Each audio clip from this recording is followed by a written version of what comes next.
भारत के आंध्र प्रदेश में शेषाचलम पहाड़ियों पर एक बहुत ही पवित्र मंदिर है जहां हर साल लाखों श्रद्धालु आते हैं। यह तिरुपति है, भगवान वेंकटेश्वर का निवास स्थान, जो दुनिया भर के हिंदुओं द्वारा पूजनीय और प्रिय देवता हैं। बालाजी, श्रीनिवास, गोविंदा। भगवान विष्णु के इस अवतार में प्रेम, करुणा और बुराई पर अच्छाई की जीत दिखाई देती है। उनकी कहानी पीढ़ी दर पीढ़ी चली आ रही है और अनगिनत भक्तों के दिलों में श्रद्धा और भक्ति जगाती है। तिरुपति बालाजी की कहानी सतयुग से शुरू होती है, जो पवित्रता और धार्मिकता का समय था। उस समय एक बहुत बड़ा यज्ञ हो रहा था और देवताओं के गुरु भृगु ऋषि को यह तय करने का काम सौंपा गया था कि त्रिदेवों ब्रह्मा, विष्णु और शिव में से कौन सबसे ज्यादा योग्य है। भृगु सबसे पहले ब्रह्मा जी के पास गए, लेकिन ब्रह्मा जी अपनी सृष्टि में इतने मग्न थे कि उन्होंने भृगु ऋषि पर ध्यान नहीं दिया। क्रोधित होकर भृगु ऋषि ने ब्रह्मा जी को श्राप दे दिया कि उनकी पूजा नहीं की जाएगी। साक्षी के थी। इसके बाद भृगु ऋषि शिव जी के पास गए, जो पार्वती जी के साथ ध्यान में लीन थे। जब शिव जी ने तुरंत उन पर ध्यान नहीं दिया, तो भृगु ऋषि ने उन्हें श्राप दिया कि उनकी पूजा सिर्फ एक लिंगम के रूप में होगी।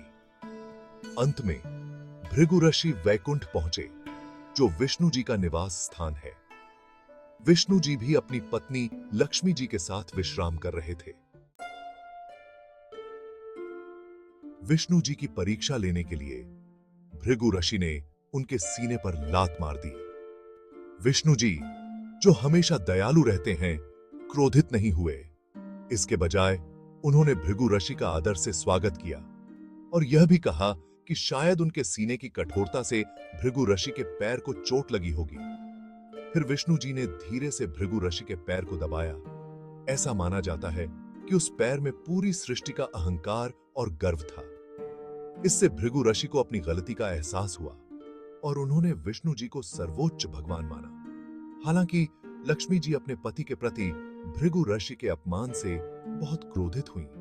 वे वैकुंठ छोड़कर छिप गईं। श्रीनिवास और पद्मावती एक दिव्य मिलन। लक्ष्मी जी के जाने से दुखी होकर विष्णु जी पृथ्वी पर आए और वेंकटेश्वर का रूप धारण किया। वेंकट पहाड़ी पर एक चींटी के टीले में रहते हुए उन्होंने लक्ष्मी जी को वापस पाने के लिए कठोर तपस्या की। इस बीच लक्ष्मी जी ने राजकुमारी पद्मावती के रूप में जन्म लिया और उनका विवाह विष्णु जी से होना तय था। कुबेर का ऋण, कृतज्ञता का कर्ज। पद्मावती के विवाह को भव्य बनाने के लिए विष्णु जी ने श्रीनिवास के रूप में देवताओं के कोषाध्यक्ष कुबेर से ऋण मांगा।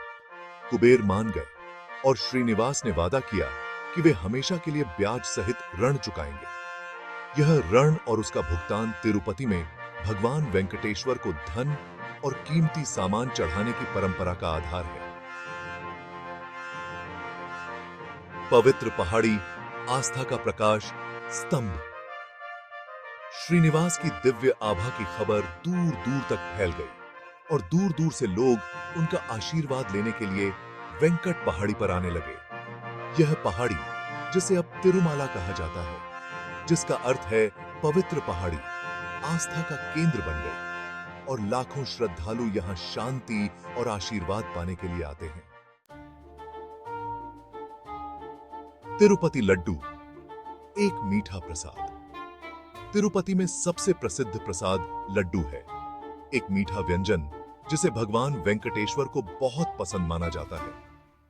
भक्त इस पवित्र प्रसाद को पाने के लिए घंटों लंबी कतारों में खड़े रहते हैं, जो भगवान के प्रेम और आशीर्वाद का प्रतीक है।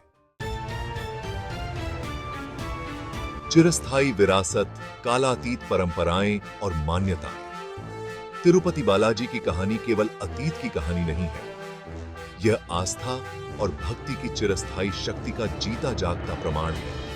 यह मंदिर अपनी जटिल नक्काशी और विशाल गोपुरम के साथ भारत की समृद्ध सांस्कृतिक और स्थापत्य विरासत का प्रतीक है।